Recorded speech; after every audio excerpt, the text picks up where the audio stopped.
নবী, আমার ছেলে মিষ্টি খায়, বেশি মিষ্টি খায়, এত মিষ্টি কিনে দেওয়ার টাকা আমার নাই, আপনি ছেলের নসিহত করেন। বিশ্বনবী বললেন, বাবু তুমি কি বেশি মিষ্টি খাও? ছেলেটি বলল, জি নবী খাই। বিশ্বনবী বললেন, যাও আগামী সপ্তাহে তোমার বাবাকে নিয়ে আবার আমার কাছে এসো।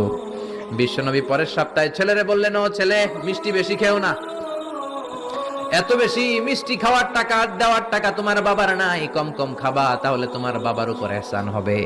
ছেলের বাবা বলল, নবী এই কথা তো গত সপ্তাহে বলতে পারতেন। বিশ্বনবী বললেন, কেমন করে বলি, কারণ আমি নবী তো মিষ্টি পছন্দ করি।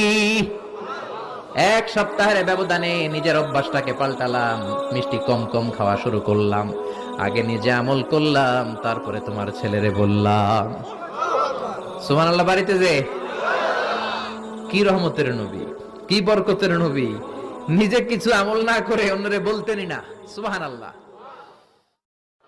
এক সাহাবী বলল, নবী আমার ছেলে মিষ্টি খায়,